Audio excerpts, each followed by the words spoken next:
buenas tardes a todos. Vamos a continuar con el programa previsto en la tarde de hoy, viernes 25, en estas 10º jornadas de GEFREMA. Mi nombre es Raúl Cancio, muchos me conocen, socio de GEFREMA y letrado del Tribunal Supremo. Y a continuación, en esta segunda mesa, vamos a hablar del libro que presentamos hoy, Castigar a los Rojos, a cargo de Francisco Espinosa, Guillermo Portillo y Ángel Viñas.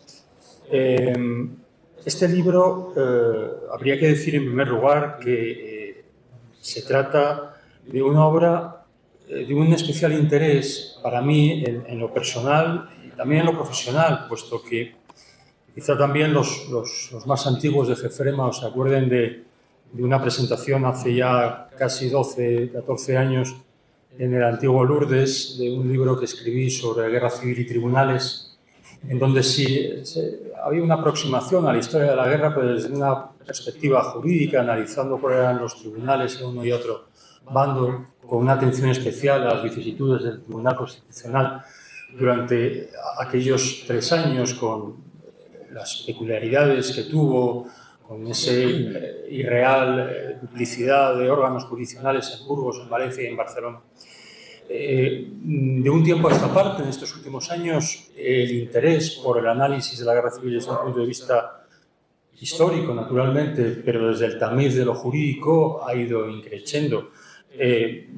Antes de ayer mismo, en la Academia de Ciencias Morales y Políticas, se presentaba una obra, Melilla 1936, también de un jurista, en este caso el catedrático Cazorla Prieto, en un formato, en un género de novela, no tanto como ensayo, pero que también identificaba a un juez destinado en Melilla en los días, meses previos al levantamiento de julio del 36. Por lo tanto, no es novedoso el interés por examinar, por revisar la historia de nuestra guerra civil desde un prisma, insisto, jurisdiccional o a través de instituciones jurídicas.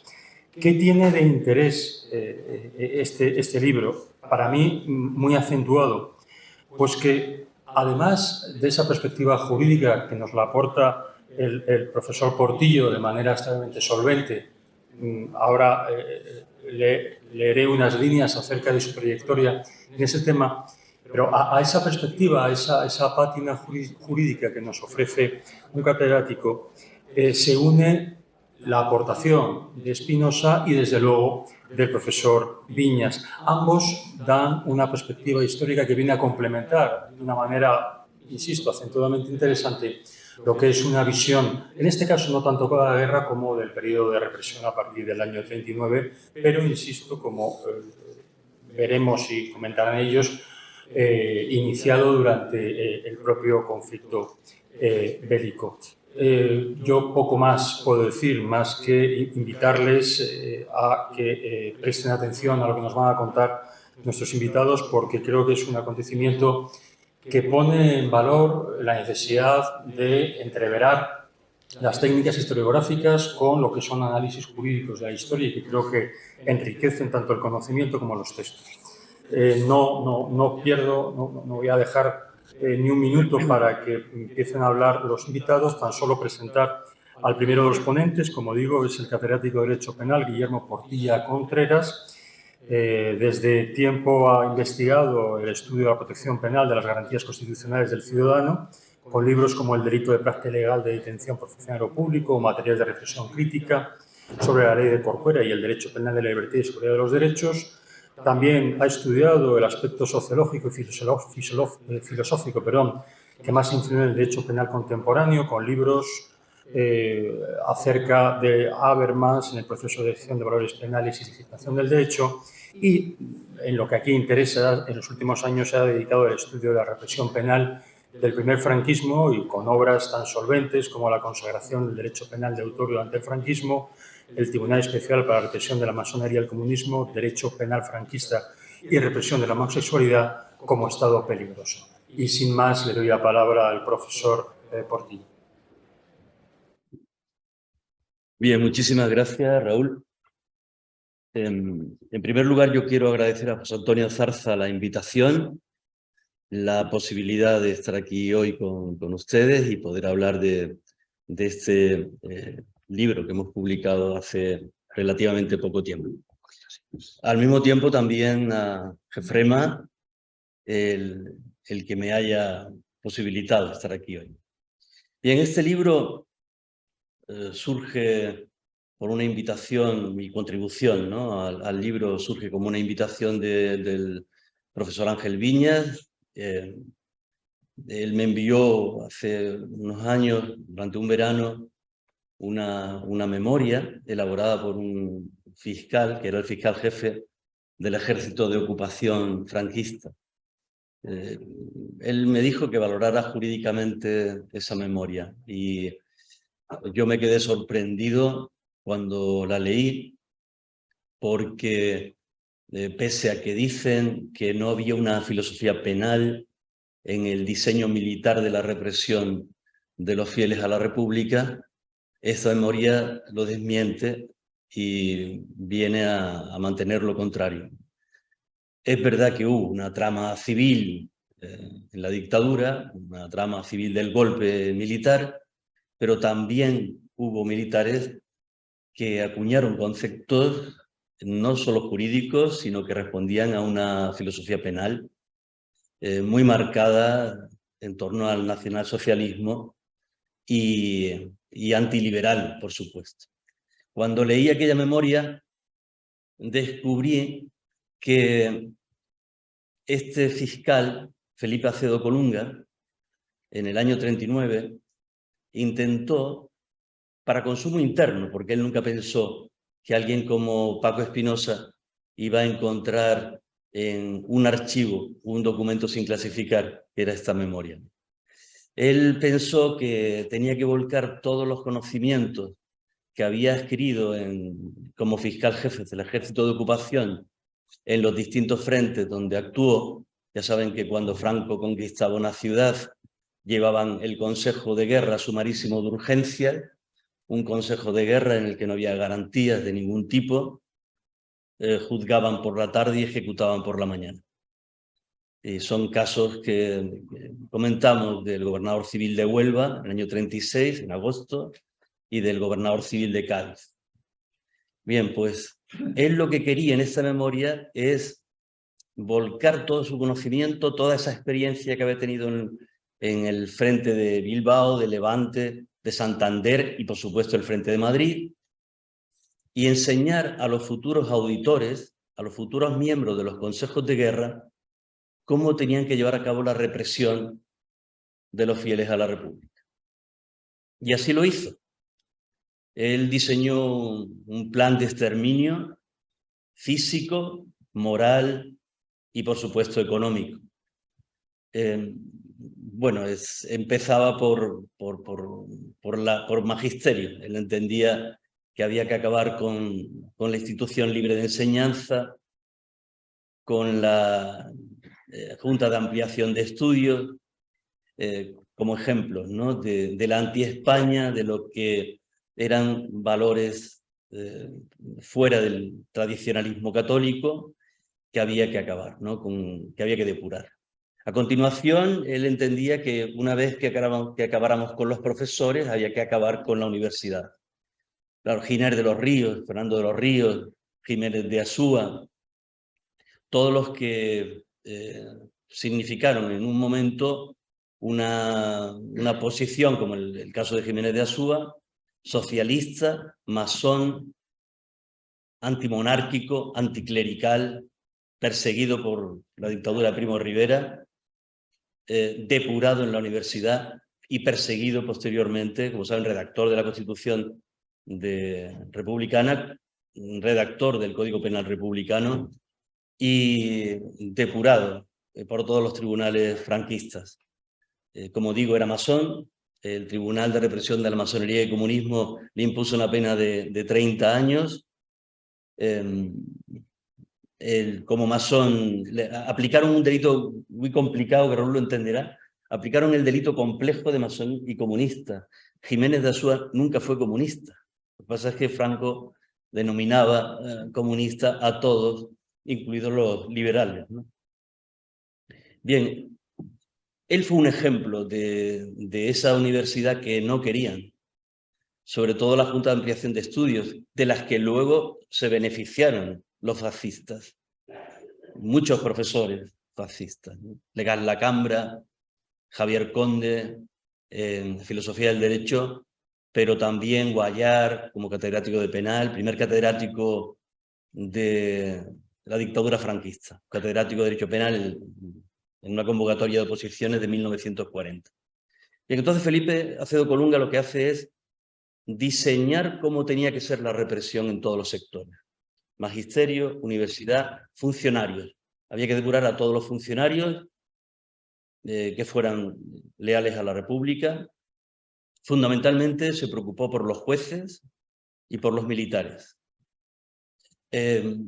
Bueno, a partir de ese momento, él confiesa en la memoria, si leen el libro podrán comprobarlo, que el derecho penal que él quiere es un derecho penal de autor, un derecho penal de la voluntad, donde se sanciona el pensamiento, donde se sanciona al sujeto no por lo que hace, sino por lo que piensa.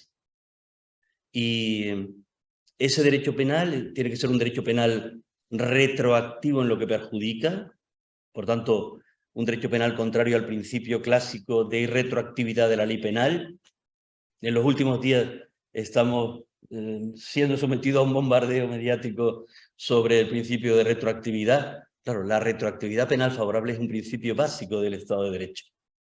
Y por tanto, los jueces tienen que aplicarlo, quieran o no. Es decir, no tienen otra opción. Si no, podrían ser acusados de prevaricación. Bueno, pues Acedo Colunga elabora un derecho penal donde todos los principios ilustrados del derecho penal garantista desaparecen. Es un derecho penal donde el abogado apenas tiene una función cuando los juicios realmente eran secretos. Y en ese modelo penal, él, en la memoria, afirma que el modelo a imitar es el de las modernas dictaduras europeas, del nacionalsocialismo y del fascismo, y que, por tanto, fuera principio de legalidad, el fiscal y el juez deben ser los intérpretes del sano sentimiento del pueblo, lo que le entiende el espíritu hispano, y a partir de ahí, claro, pues utiliza conceptos de un autor enorme en lo intelectual, que era Carl Schmitt, pero nazi, y utiliza conceptos clásicos de Carl Schmitt, como el concepto de enemigo interno y legítimo, y como el concepto de guerra justa contra la maldad. Él habla de la cruzada que tiene que emprender España contra las fuerzas satánicas, las fuerzas republicanas. Y a partir de ahí, de ese concepto de enemigo interno y legítimo, como para Carl Schmitt, el republicano para Acedo Colunga es el pirata, es el que no debe tener derechos. Por eso cuando él habla del delito de traición, del delito de rebelión, él dice que el ejército republicano no tiene categoría moral ni ética de ejército. Es simplemente una turba de delincuentes. Y a los delincuentes se le combate en el estado de naturaleza. En el estado de naturaleza de Rousseau, como saben, no hay leyes, no hay reglas. Por tanto, los clásicos principios garantistas del derecho penal ilustrado tenían que desaparecer, porque no luchaban contra un ejército, luchaban contra delincuentes. Y ese concepto es muy marcado, ¿no? en la teoría de Acedo Colunga. Llega un momento en el que llega a hablar de la superioridad ética del pueblo español respecto a los demás pueblos europeos. Y en ese sentido se acercaba mucho a Vallejo Nájera, un psiquiatra al que Franco le creó un estudio de gabinetes psicológicos en 1938 y que habló de la necesidad de crear una supercasta hispana, pero no a través de la eugenesia física, como los alemanes. Claro, las víctimas del franquismo, algunas víctimas del franquismo, estoy pensando en los homosexuales, por ejemplo, se beneficiaron de ese ultracatolicismo de la psiquiatría franquista, ¿no? De Vallejo Nájera, de López Ibor, de Sarró. ¿Por qué?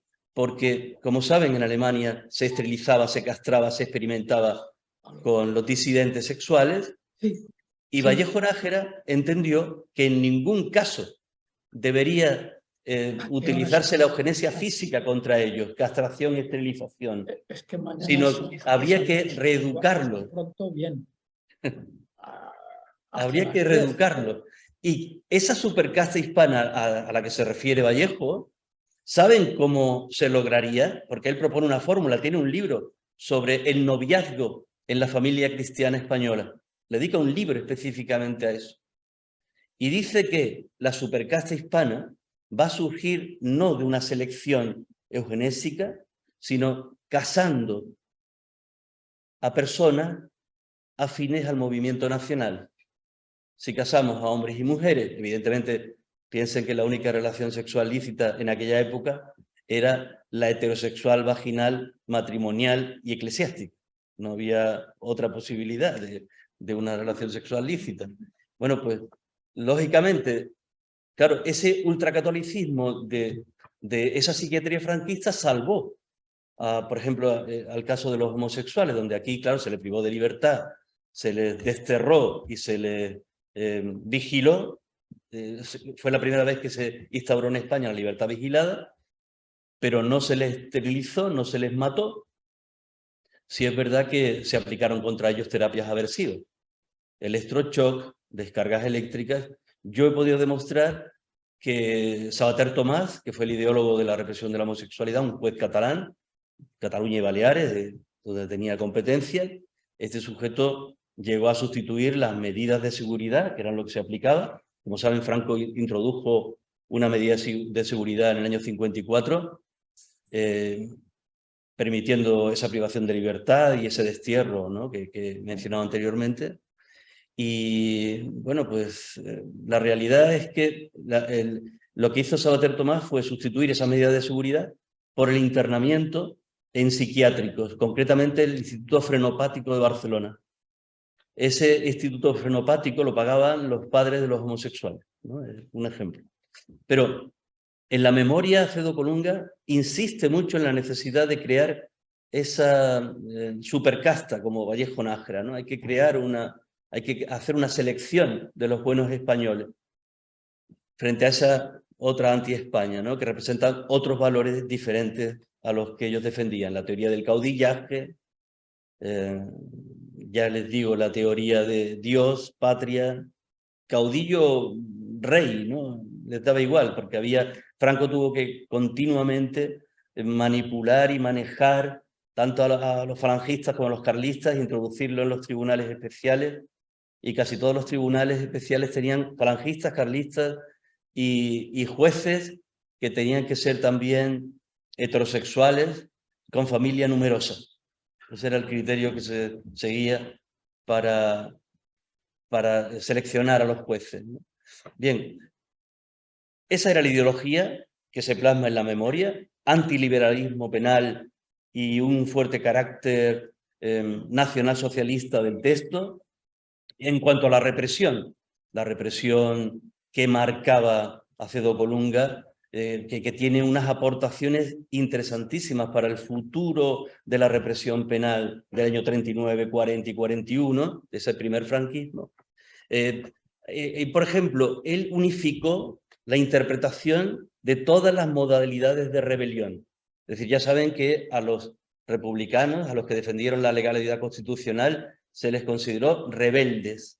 Y se les consideraba rebeldes porque Ramón Serrano Súñez encargó a 22 juristas la elaboración en una comisión que se llamó Comisión sobre la ilegitimidad de los poderes actuantes de la República, el 18 de julio del 36, el por qué debería dar un golpe, y ese golpe estaba legitimado por la barbarie republicana. La basaban fundamentalmente en la desaparición de tribunales de cuentas, en la aparición de tribunales populares, el asesinato de Calvo Sotelo, la quema de iglesias, la ilegitimidad de las elecciones del 36. Estos son algunos de los datos que ofrecen esos 22 juristas. Entre ellos se encontraban catedráticos de Derecho Penal, Federico Castejón, que también fue juez del Tribunal Supremo, y Sánchez Tejerina, González Oliveros, que fue catedrático de Filosofía del Derecho, uno de los ideólogos del franquismo, un sujeto que tiene 2 libros en su trayectoria como catedrático, el primero Falange y Requeté, y el segundo se titula La humanidad contra el comunismo. Y este fue con Enrique Suñer, un catedrático de pediatría, los encargados de llevar a cabo la depuración en la universidad, junto a otro líder espiritual del franquismo, como fue José María Pemán y Permati. Y a partir de ese momento, todo el diseño que propone Acedo Colunga se va cumpliendo. Por ejemplo, él mantiene en la memoria que es absolutamente imprescindible que desde el momento en el que se procese, se impute un delito a un republicano, en ese instante hay que incautarle todos los bienes, a él y a la familia. Esa iniciativa de Acedo Colunga se desarrolló en las comisiones de incautación de bienes y posteriormente en la Ley de Responsabilidades Políticas, el verdadero tribunal franquista, que no condenaba a muerte, que no condenaba a penas privativas de libertad, era un tribunal económico. Era un tribunal económico, era la responsabilidad civil. Es decir, yo he trabajado el primer franquismo, pero tengo que decirles, a partir del 45, esa responsabilidad civil cambia. ¿Y cambia por qué? Porque esa jurisdicción hasta ahora militar pasa a los tribunales ordinarios, y son los tribunales ordinarios los que junto al delito y la pena correspondiente ya establecen la responsabilidad civil. Pero hasta ese momento, hasta el año 45, todas las decisiones de los consejos de guerra sumarísimos de urgencia, que comenzaron, les vuelvo a repetir, en el mismo año 36. A partir de ahí, comisiones incautadoras de bienes, comisiones depuradoras en la universidad, comisiones de depuración en cada una de las profesiones conocidas. En todas las profesiones había comités depuradores. Bueno, la ley del 39, el Tribunal de Responsabilidades Políticas del 39, la ley del 40 de masonería y comunismo, el Tribunal de Represión de la Masonería y Comunismo, que comienza a trabajar en el año 41.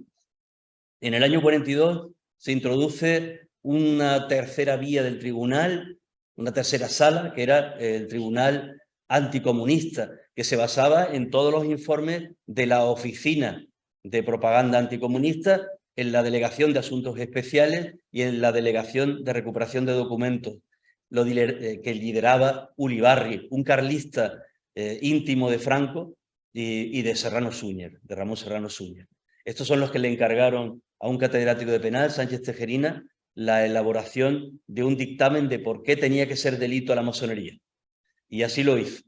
Pues bien, estos personajes que no creemos que se conocieran, Sánchez Tejerina, González Oliveros y Felipe Acedo Colunga, establecen que junto a esa filosofía penal era necesario crear un modelo procesal penal en España.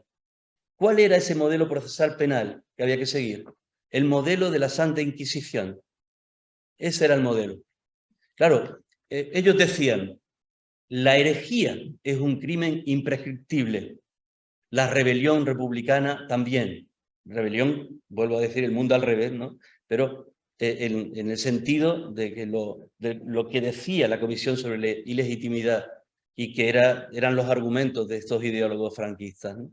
Bien, pues esa Santa Inquisición era el modelo. La herejía como delito imprescriptible, sentencias ejemplarizantes, juicios secretos. Eso sí, las sentencias tenían que ser conocidas por todos y a partir de ese momento, pues, utilizar varios modelos que se repiten en la Santa Inquisición y en los tribunales especiales franquistas. ¿Cuáles eran? El modelo de adjuración ante la Santa Iglesia Católica, y tenía que ser un sacerdote el que recogiera la declaración del republicano, del comunista, del masón, de que adjuraba de todos sus principios y se sometía a la Virgen María y en fin, a todos los credos católicos, y eso tenían que adjurar ante un sacerdote y de una alta categoría, ¿no? Y luego el modelo de retractación.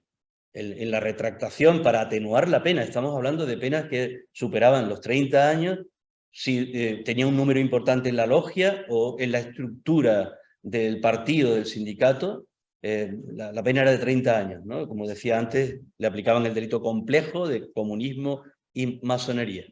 Bueno, pues lo normal era que esto se hiciera así. Esta gente tenía que retractarse. ¿Cómo tenían que retractarse? El modelo les exigía que delataran a 10 personas.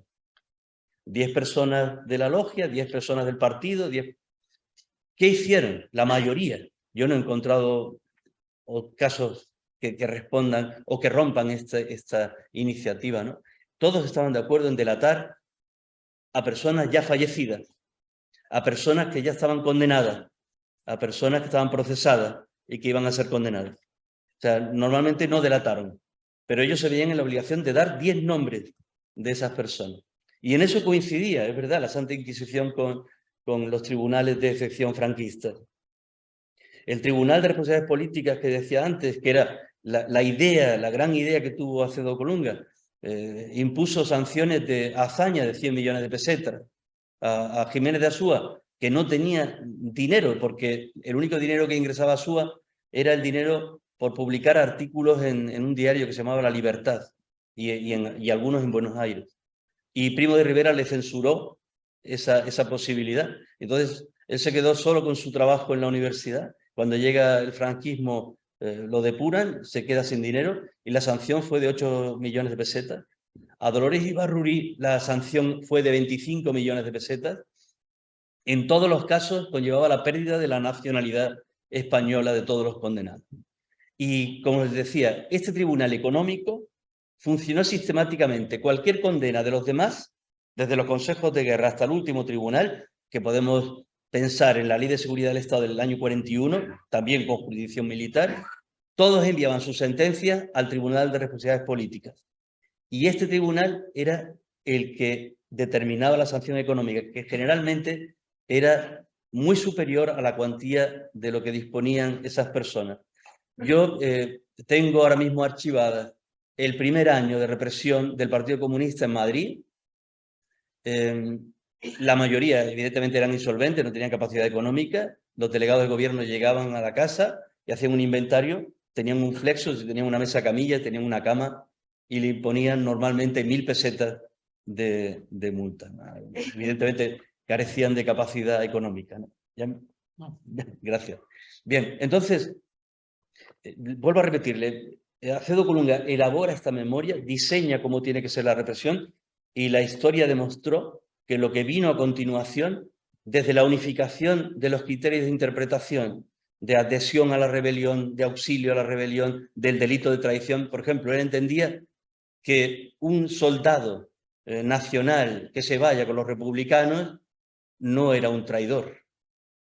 ¿Por qué? Porque solo los traidores pertenecen a un ejército y los republicanos no lo eran. Entonces, él considera que en ese modelo no se podía aplicar la traición, sino el delito de rebelión mismo.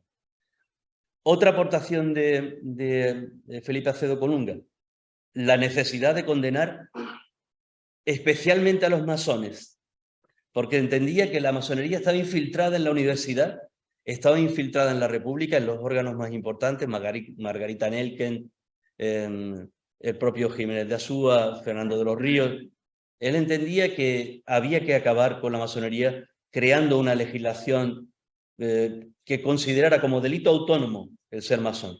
Él creó un agravante, él ya utilizaba el agravante de masonería en todos los consejos de guerra, en los que podía aplicar la masonería, la aplicaba. Y luego hay una modalidad que yo hasta hace poco no sabía explicarle a mis alumnos de Derecho, y es que hay una figura que se llama estado de necesidad.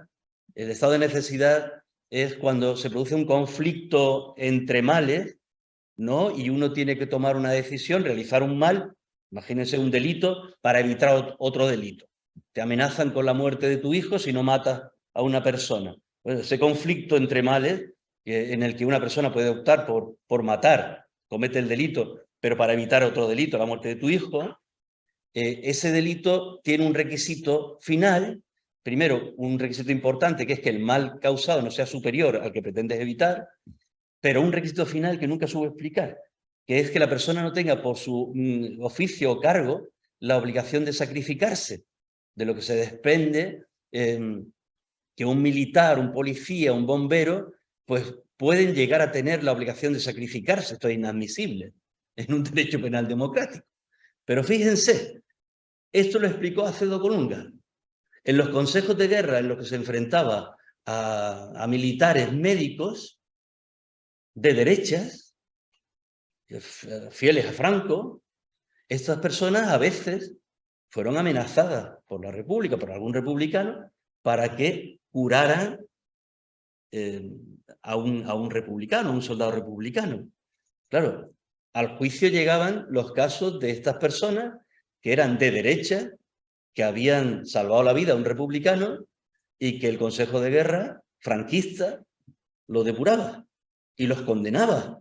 Y entonces Acedo Colunga decía, mire, usted como militar tiene el derecho, la obligación de defender a su patria, no al Estado republicano, a su patria. Por tanto, aunque le amenacen a usted, aunque amenacen a su familia, usted tiene que morir por la patria. No puede salvar a enemigos. Así era Acedo Colunga y así lo aplicó. Pero curiosamente, ese criterio se mantuvo en los consejos de guerra posteriores al propio Acedo Colunga. Bien, con eso voy terminando porque Ángel tiene muchas más cosas que decir que yo, en el sentido de que lo que describió, ese diseño del plan de exterminio de la República, ese diseño se consagró posteriormente, a partir del año 39, 40. Piensen que la memoria es del año 39, con la experiencia que él adquirió, entre otros sitios, el Frente de Madrid, donde él dice que pidió muchas más ejecuciones, pero el Consejo de Guerra solamente ejecutó a 315 personas, según dice en su estadística. 317 fueron condenadas a más de 30 años, 400 fueron condenadas a menos de 30 años y hubo unas 400 también absoluciones. Eso es lo que dice Acedo Colunga en su memoria sobre el Frente de Madrid. Pero todo ese diseño que él pergeñó en su momento fue confirmado posteriormente con los otros ideólogos de la represión franquista, con los catedráticos de filosofía del derecho, de derecho penal, de derecho político, que no solo legitimaron el régimen franquista junto a la Iglesia Católica, y me permites un detalle, fíjense si la Iglesia Católica funcionó como un aparato parapolicial, que en el Tribunal de Represión de Masonería y Comunismo, cuando era embajador en Praga, Jiménez de Asúa, cuando se va de España, primero va como embajador en Praga, y en Praga él consigue todo el archivo masónico. Los masones se llevaron su archivo, todos los expedientes a Praga. Bien, la Gestapo consiguió todo ese material y ¿dónde lo depositó? En poder del obispo de Barcelona, Miguel de los Santos. Cuando cualquiera de los tribunales pedían que delatara a un sujeto, Miguel de los Santos llamaba a un presbítero, se llamaba Juan Tusquet, y este era el que delataba a los masones, socialistas, comunistas, liberales. En fin, muchísimas gracias por su atención.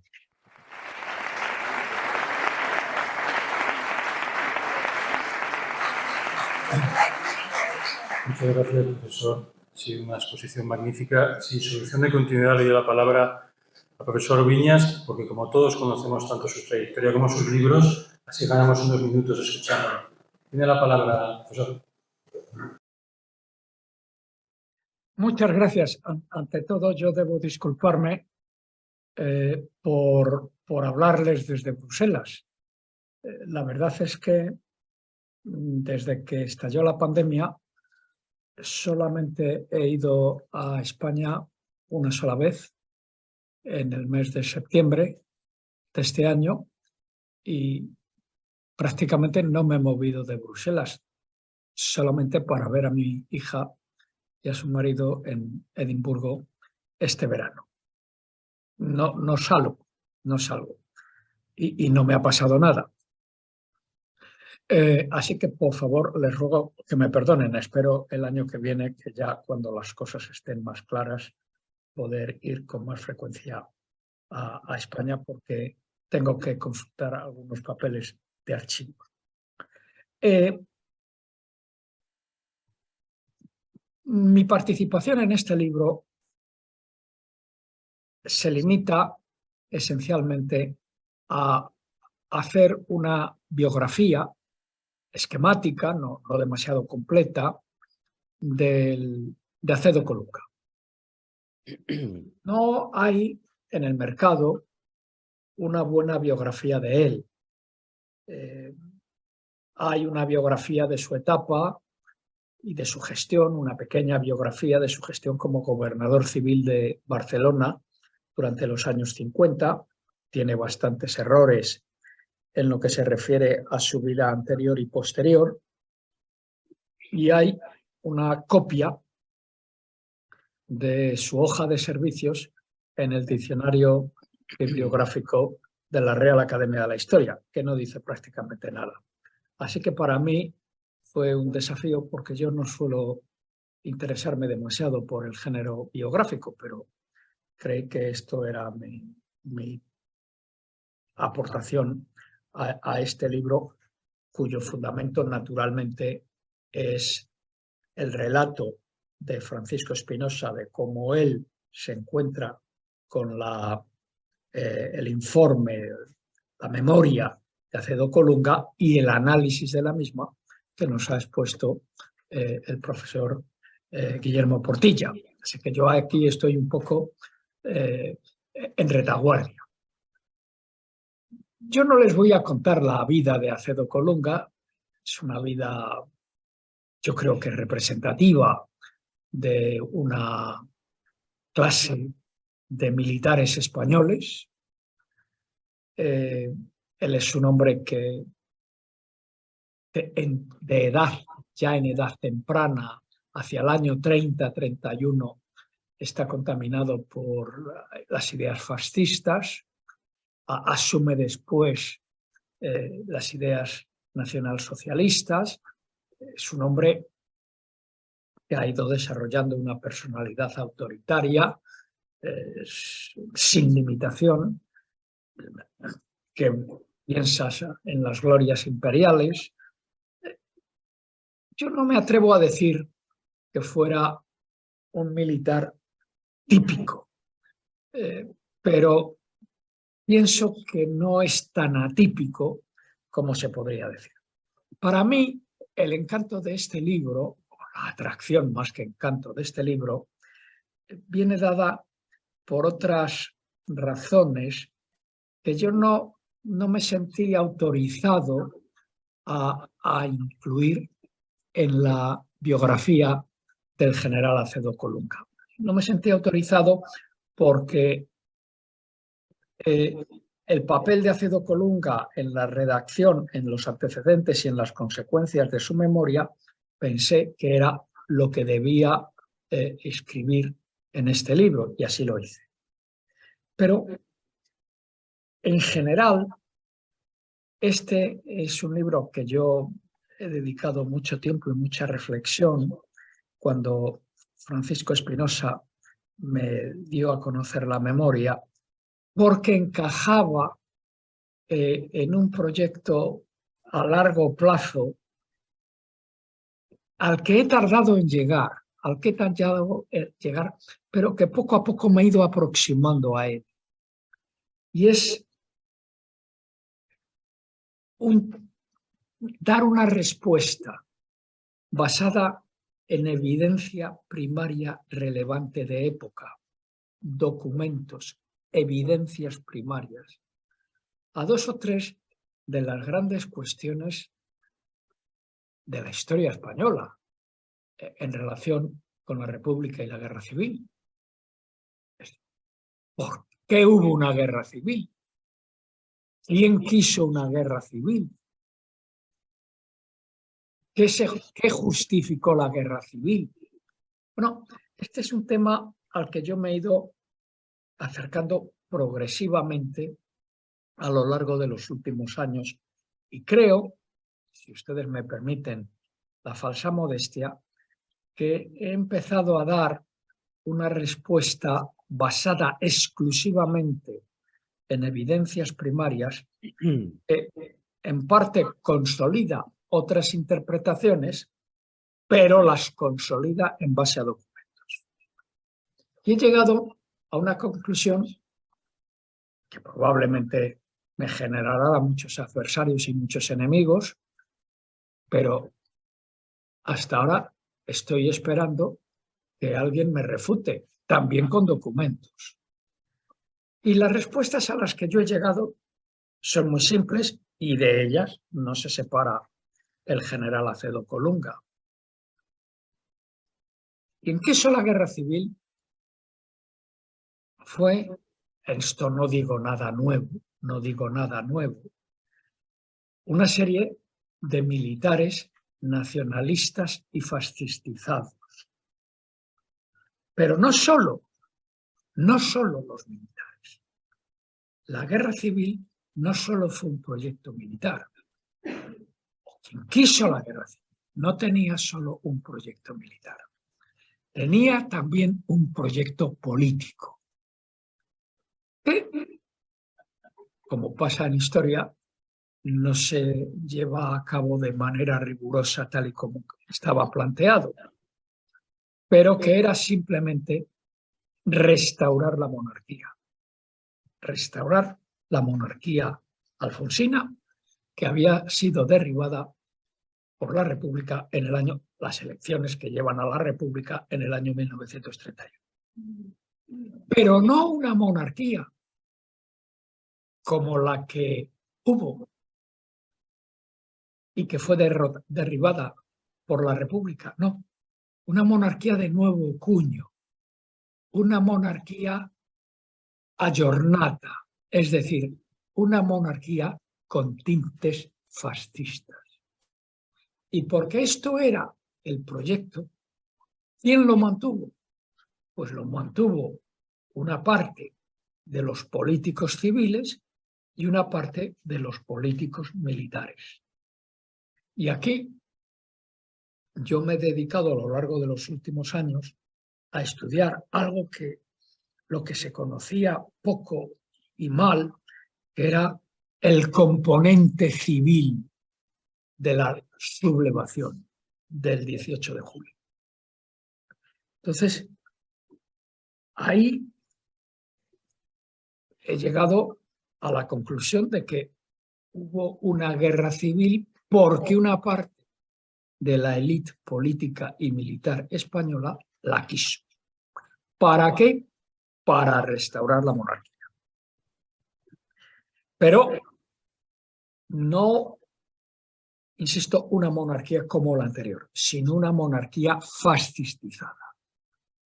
Y esto me llevó a mí, a partir del año 2012 aproximadamente, cuando descubrí unos contratos firmados por los monárquicos con una empresa italiana el 1 de julio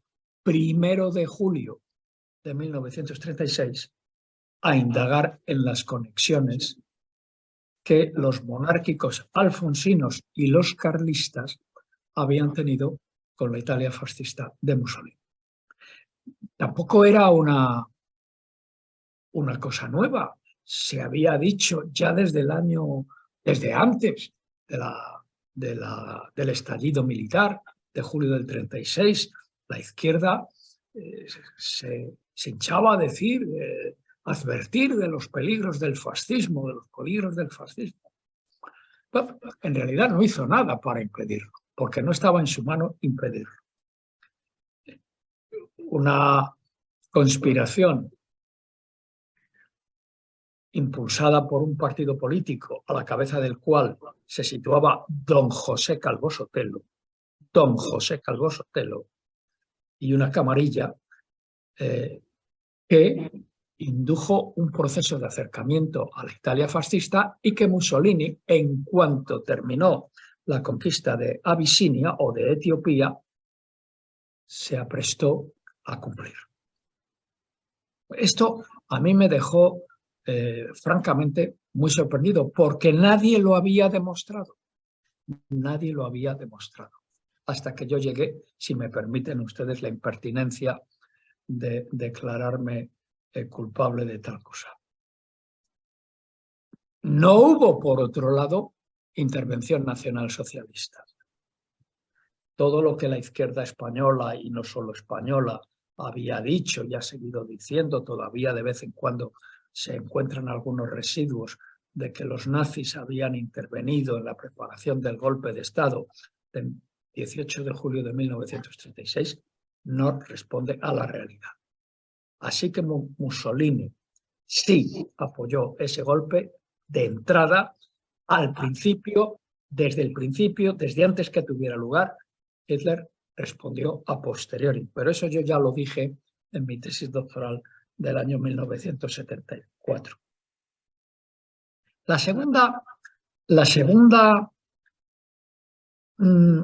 faceta en la que me he concentrado, bueno, ya desde hace 20 años aproximadamente, es ver que había detrás de la acusación fundamental, que todavía hoy partidos políticos, no los voy a nombrar, en la actualidad siguen esgrimiendo, que en España se avecinaba una revolución prosoviética o una revolución que llevaría a España a los horrores del estalinismo más salvaje, que era el que predominaba en los años 30. Esto todavía se sigue diciendo. Hace unos meses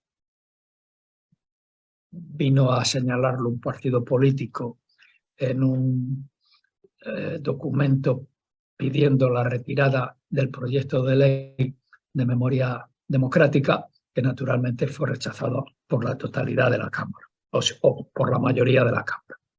Pero se sigue diciendo. Hace un par de años, un ilustre general de división retirado, no voy a citar su nombre, lo ha dicho en un libro y lo ha expresado con toda claridad en un libro que se ha publicado por una editorial muy conocida madrileña hace un par de años.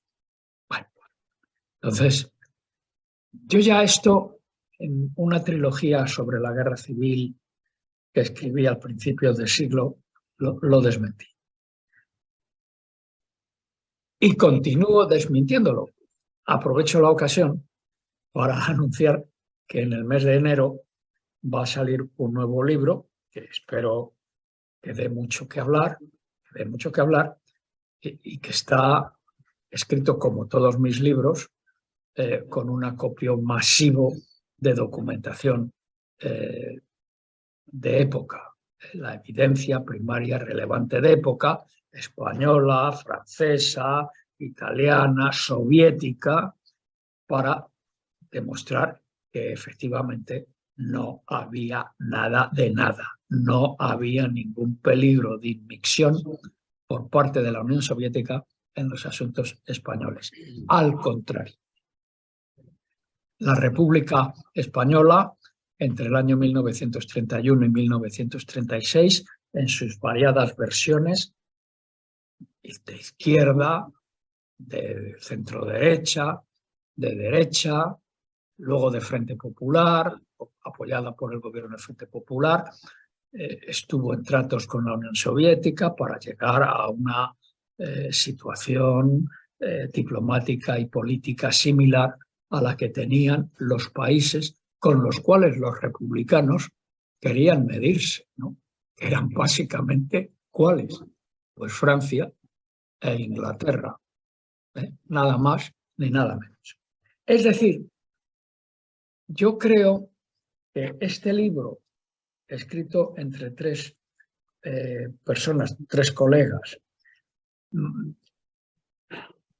va en la línea en la que yo, y por eso decidí participar en él, en la que me vengo moviendo desde por lo menos el año 2005 o 2006, cuando escribí y publiqué La soledad de la República. La soledad de la República. La República en julio del 36, se queda sola. Y la República, en el mes de septiembre, el gobierno republicano, en el mes de septiembre, tiene perdida la guerra. Yo he confirmado, creo, documentalmente, la tesis que ya Azaña escribió en algunos de sus papeles que han sido mal interpretados por lo general. Lo que salva a la Unión Soviética, lo que salva a la República es la ayuda soviética, Pero Stalin no quiere en ningún momento, no se plantea jamás la sovietización de España. No le interesa. Y el Partido Comunista no está tampoco por la labor, no está tampoco, está sometido a los criterios superiores del Kremlin, esto está claro, pero tampoco le interesa, no le interesa. Lo que Stalin quiere es lanzar a un mensaje a las potencias democráticas occidentales de que hay que resistir el peligro fascista y particularmente el partido nazi, el peligro nazi. Es decir, yo veo este libro como una piedra más en una especie de aventura en la que me he metido por mor del descubrimiento de papeles, de que mucho de lo que se ha dicho sobre la guerra civil, y lo ha dicho en general, y lo siguen diciendo en general los autores de derechas, es falso. No corresponde a la realidad documentada y no corresponde a la realidad documentable, por lo menos no en la documentación que hasta ahora se conoce. Yo invito en mi próximo libro, y también lo hemos hecho en este, a que si hay alguien que se oponga a nuestras tesis, pues adelante. No hay historia definitiva, no hay historiadores definitivos. Lo que hay es un proceso intelectual y social en el que cada generación mira al pasado con los ojos propios de su generación y con los valores que actúan y que tienen impronta en su generación. Yo no tengo ni idea, señoras y señores, de lo que pensarán de la guerra civil las 5 o 6 próximas generaciones en España. No tengo ni idea. Lo que nuestra generación puede hacer es ofrecer una interpretación basada en evidencias. Y esas evidencias las hay. ¿Por qué? Porque todos los países que intervinieron en la guerra civil de una manera u otra eran países avanzados, con burocracias avanzadas, que dejaban constancia de sus acciones, de sus deseos y de sus objetivos normalmente en papel. Y esos papeles, salvo que hayan desaparecido, subsisten, existen. Hay que buscarlos y hay que encontrarlos. Y cuando se encuentran, nos hacen ver otra manera diferente de contemplar ese pasado ignoto o ese pasado que ya ha desaparecido y del que solo tenemos representaciones, ideas, representaciones, que no son válidas salvo que estén refrendadas por evidencias. Evidencias que pueden ser documentales, arqueológicas o de cualquier otro tipo. Afortunadamente, y con esto ya termino, la exploración del pasado no es solo un tema de papeles. La historia o el conocimiento histórico se ve reforzado hoy por las aportaciones de las ciencias duras. Y cuando digo ciencias duras, me refiero pues a la arqueología, a la química, a la física, a la ciencia de los suelos, hasta, si se me apura, a la ciencia climática, para explicar facetas del pasado que los meros documentos no dejan entrever. Por eso, yo, y con esto sí que ya termino, soy un denodado defensor de la Ley de Memoria Democrática en la medida en que quiere o apoyar toda una serie de instrumentos, mecanismos y movimientos sociales que lo que quieren es tener una idea más clara de un pasado traumático y desfigurado, o que se puede analizar mejor con una información muy superior a la que se utilizaba hace 40 años, 50 años, cuando la gente escribía sobre la guerra civil en base a libros. Hoy podemos escribir libros en base a papeles, documentos, evidencias, documentales o arqueológicas. Y estas son más difíciles de refutar. Muchas gracias.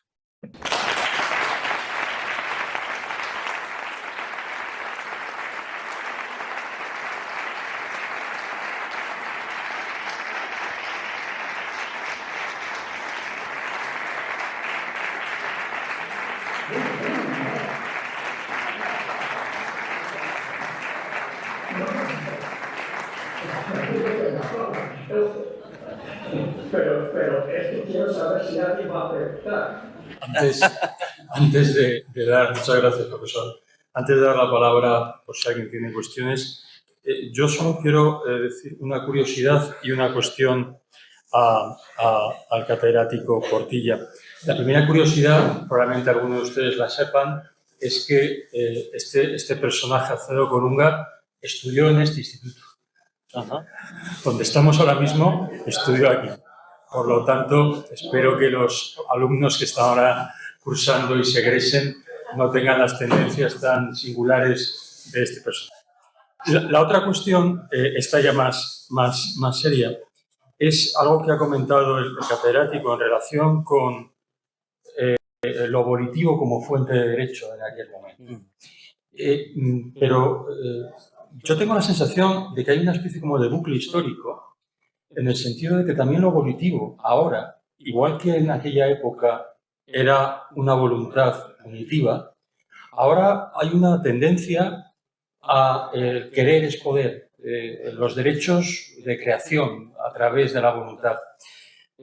Algo que decía Schopenhauer como el mundo como voluntad y representación. Lo que yo quiero ser se tiene que convertir en derecho. Eso genera que todo sea derecho y nada sea derecho como antes. Todo eran delitos y al final lo punitivo.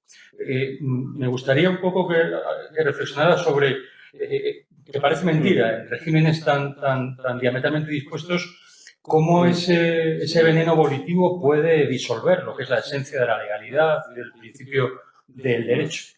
Gracias. No, a ti, Raúl. La pregunta es especialmente importante porque yo no coincido en que podamos trasladar aquel momento de derecho penal de autor y derecho penal de la voluntad a un derecho penal que sigue siendo garantista, afortunadamente, pero tiene razón en que hay excepciones que se están convirtiendo en casi permanentes. Por ejemplo, en el plano de la libertad de expresión, nos movemos en un campo de varios delitos que podría ser lo que el Tribunal Europeo de Derechos Humanos viene denominando discurso del odio. No me refiero a asesinatos racistas o violaciones racistas, sino a emitir una opinión que disiente del contexto mayoritario, a delitos como enaltecimiento del terrorismo, donde se ha llegado a condenar por llevar icurriñas al entierro de un etarra o la exhibición de fotos de etarra en manifestaciones, es verdad que ahí hay un derecho que se llama derecho, pero que es una excepción permanente, ¿no? Hay otro terreno, el de la tortura, que realmente sigue sin criminalizarse. Me refiero concretamente a todas las condenas que el Tribunal Europeo de Derechos Humanos ha realizado, porque España no ha investigado como tenía que hacerlo la práctica de la tortura. Y ya son muchos espacios donde el derecho se ausenta. Ya te digo, no, yo no podría afirmar en ningún caso que aquel derecho penal autoritario, fascista, donde el ejercicio de derechos fundamentales era delictivo, la pertenencia a un partido, a un sindicato, las propagandas ilegales, ¿no? Todo lo que fue la Ley de Seguridad del Estado del 41, que luego pasa al capítulo 4 del Código Penal, que era la delincuencia política, que era la conversión de derechos fundamentales en delitos. Esa fue la característica de aquel derecho penal. Pero si te refieres a que hay veces con normas autónomas en el propio Código Penal, con interpretaciones judiciales, que luego el Tribunal Europeo de Derechos Humanos viene a revertir, ¿no? Sabes que yo he defendido hemos mantenido una posición muy concreta en el tema de la sedición y considero que es acertado el que se reforme el delito de sedición y se convierta en un delito de orden público, un delito agravado, ¿no? Y que si quieren, pues podrían plantearse la deslealtad constitucional como un bien jurídico autónomo, quizás como otro delito contra la Constitución, pero hay que hacerlo, hay que construir ese delito que hoy día no existe. Sí, hay campos en el derecho donde tiene razón, hay excepciones que son permanentes, pero no compararía, ¿no? O sea, aquel era un derecho básicamente sin garantía y ahora tenemos a veces, excepcionalmente, figuras que dejan mucho que desear, ¿no? Sobre todo porque no resistiría un análisis democrático de garantía. ¿Tenemos el micrófono? Sí. José Antonio. Sí, un momento, por favor. Solamente comunicar a la gente que el profesor José Junco no ha venido, que sabe si le habrá pasado algo. Con lo cual la alargaremos un poco, podemos alargar, tenemos la suerte de poder alargar esta conferencia con más preguntas hasta que aparezca, si aparece. Gracias. Ahí había un... Hola, buenas tardes. Muchas gracias por la conferencia. A mí el libro me parece fantástico por la aportación de los tres autores. Y al hilo de la última pregunta que se ha hecho, yo creo que efectivamente todavía existe, a pesar de todo, una especie de carencia en cuanto a lo que se refiere a los derechos humanos. En concreto, a lo que afecta al derecho internacional humanitario.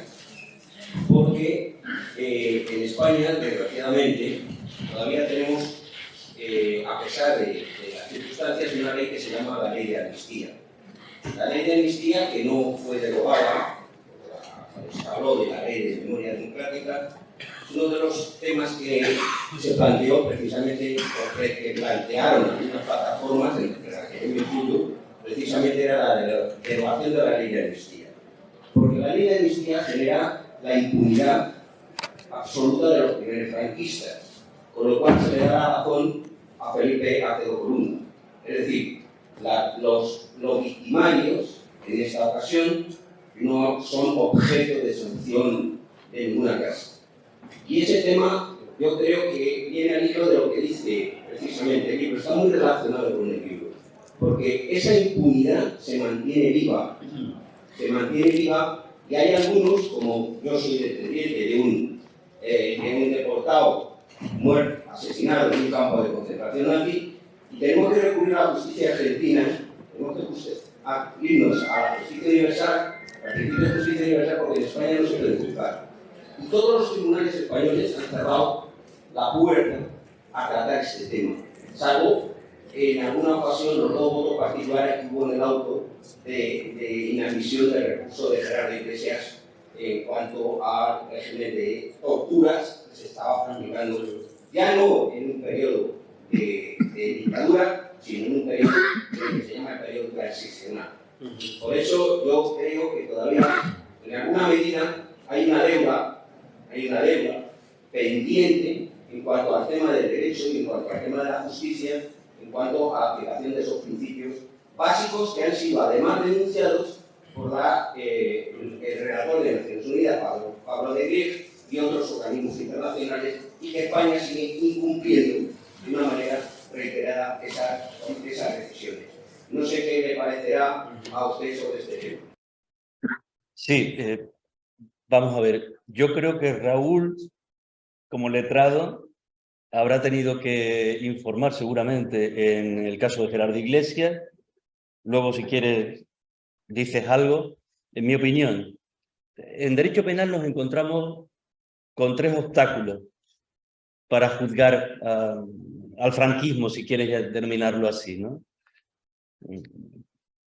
Primero, como dice, una ley de amnistía que los que vivimos aquella época sabemos que fue democrática, entre comillas, porque los militares amenazaban y ya nos contaban, que Felipe González lo contaba abiertamente, que el referéndum de la OTAN había que cambiar de tesis porque había un supuesto golpe militar. Hubo varios, hubo 3. Ese sería el primero. La necesidad de analizar la transición y de analizar de verdad a fondo en qué consistió aquella ley de amnistía. Pero claro, el efecto para el derecho penal garantista, que queremos para todos, es demoledor. Ese sería el primer elemento. El segundo elemento es la prescripción del delito. Otro principio penal básico y que evidentemente, salvo, yo te diría, en los casos de desapariciones, que son delitos de naturaleza, llamamos en derecho penal delitos permanentes, que el estado antijurídico se inicia con la privación de libertad de aquel sujeto, pero que no cesa hasta que se recupera la libertad. Y no sabemos si fueron asesinados. Bueno, lo sabemos, pero todavía se mantiene la teoría de la desaparición. Y el tercer elemento, que es otro obstáculo básico para que podamos juzgar al franquismo, es el problema de la irretroactividad de la ley penal. Y comienza con los juicios de Nuremberg, cuando Carl Schmitt decía: oye, ¿quién os va a juzgar a vosotros? Refiriéndose al tribunal, él defendía a un empresario nazi. Vosotros habéis creado los delitos contra la humanidad, la deshumanidad, para condenar a los alemanes, pero ¿quién va a juzgar? Había un juez soviético, había un juez francés, otro británico, otro estadounidense, ¿no? Grandes imperios genocidas, ¿no? Decía Carl Schmitt. ¿Quién os va a juzgar a vosotros? Y esos son 3 obstáculos muy importantes. Pero ¿qué ha ocurrido? Que hemos pasado de entregar diplomas morales, de decirle a las víctimas: habéis sido víctimas de tribunales de excepción franquistas sin garantía, a una ley de 20 de octubre en la que ya pasamos de la ilegitimidad de los tribunales a la nulidad de la sentencia. Claro, jurídicamente, ¿qué efecto van a tener? Nosotros dudamos mucho de ese efecto. Pero hay un artículo, creo recordar, me corregís si no es, el artículo 35 de la nueva ley, porque el artículo 4 y 5 dicen nulidad de las sentencias, pero en ningún caso habrá una disposición patrimonial del Estado. Ni las empresas que colaboraran con el franquismo van a tener que contribuir. Es verdad que eso lo dice en la esencia de la nueva ley. Pero posteriormente, en el artículo 35 dice: el derecho al resarcimiento de los bienes incautados y sanciones económicas. Y ya he dicho que en la exposición anterior, que todos los disidentes políticos, todos fueron sancionados económicamente. Luego, todos tienen derecho a la recuperación de aquellos bienes incautados y las sanciones económicas impuestas. Pero cuidado, ¿qué problema? el gobierno se plantea el iniciar una auditoría y se da de plazo un año. Un año. Es imposible. Yo antes os decía, yo sí tengo solo un año del Partido Comunista de Madrid, todas las sanciones, todos los expedientes de aquellas personas del Tribunal de Responsabilidades Políticas.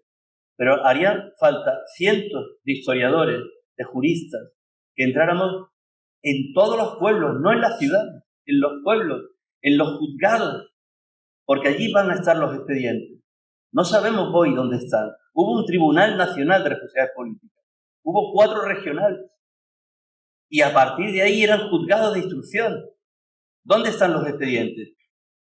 Las víctimas no los tienen. Raúl decía, se puede hacer un análisis jurídico de los tribunales.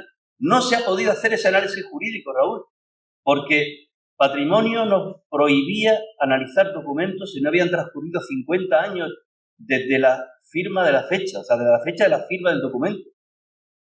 Y yo pongo un ejemplo. En otro trabajo que yo he realizado, que he citado antes, sobre la represión de la homosexualidad, Fraga Iribarne presentó en 1971 un centro de reeducación con terapias aversivas de homosexuales en Huelva. ¿Saben que todavía no nos permiten ver esos expedientes si existen? ¿Saben que, por ejemplo, las comisiones de expurgo del Partido Popular ha destruido los expedientes de aquellos homosexuales entre el 54 y el 70 y parte de expedientes de la Guerra Civil?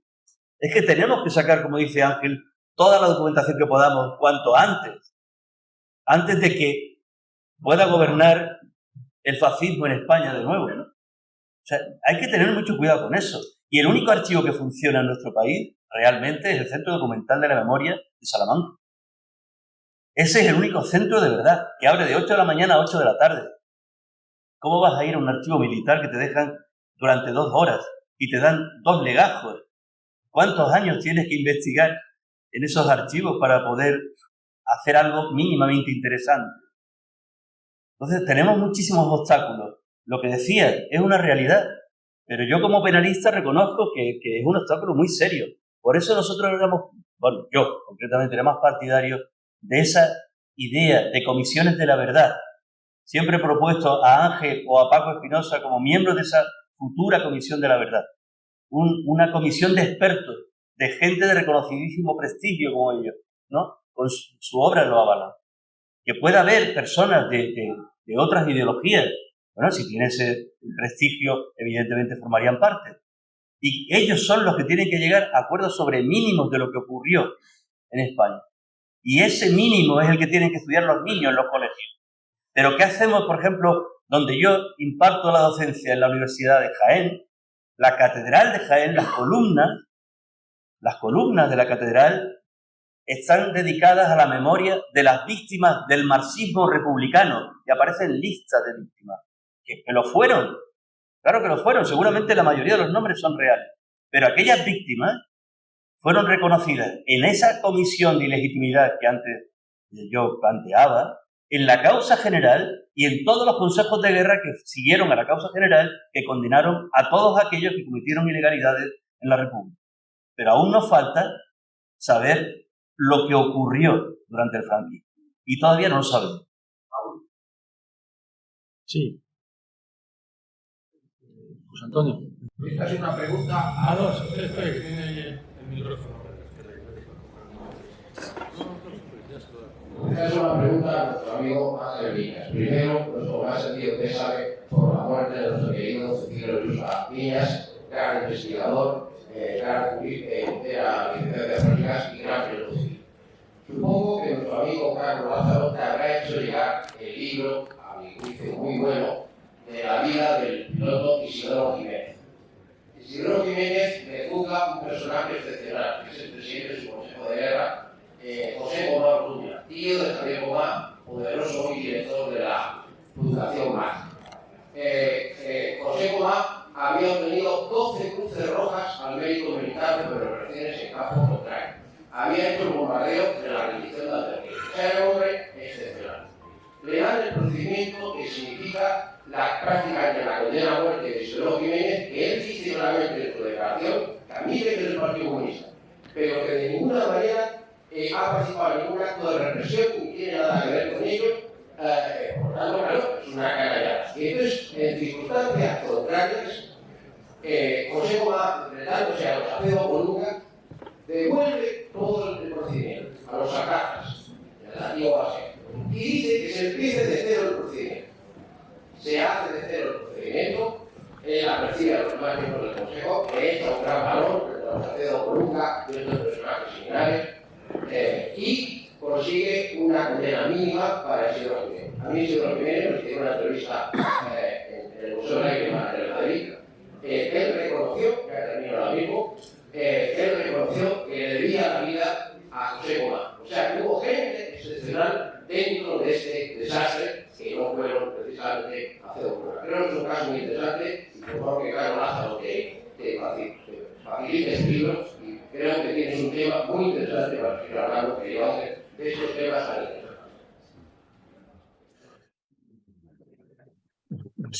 No sé muy bien qué responder. No sé muy bien qué responder. Yo me he limitado a hacer una biografía de Acedo Colunga. He destacado algunos de los consejos de guerra en los que él participó. Me he detenido naturalmente en el del gobernador civil de Cádiz y otros, Mariano Zapico, porque fue uno de los primeros en los que participó, del que se conserva la causa en perfecto estado de revista, y luego he abordado también el caso de Julián Besteiro, que ya era conocido, aun cuando se ha olvidado.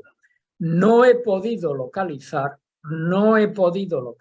a pesar de todos mis esfuerzos y de haber rogado a un montón de gente, saber dónde está la causa en la que Acedo Colunga participó como fiscal de Ramón González Peña por los acontecimientos de Asturias en el año 1934.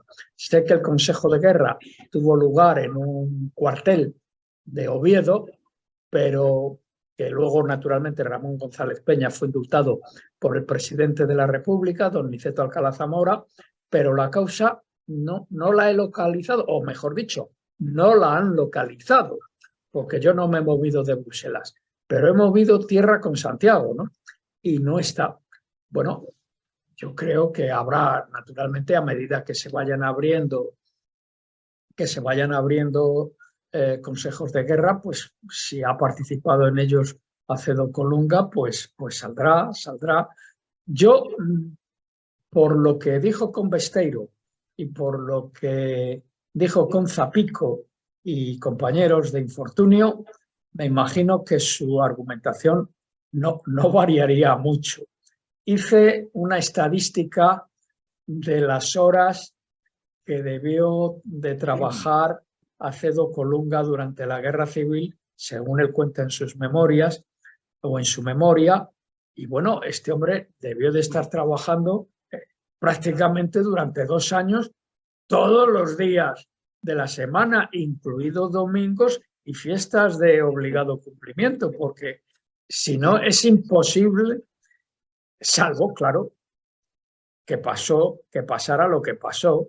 Es decir, que muchos de esos consejos de guerra fueron un paripé y que en media hora se liquidaban o se enjuiciaban para la pena capital a 20 personas, ¿no? Cosa que, según testimonios, solía ocurrir. Muy bien, profesor. Muchas gracias. Ya está aquí el profesor Álvaro de Junco, que participará en la última mesa, así que despedimos a los 2 invitados. Muchas gracias.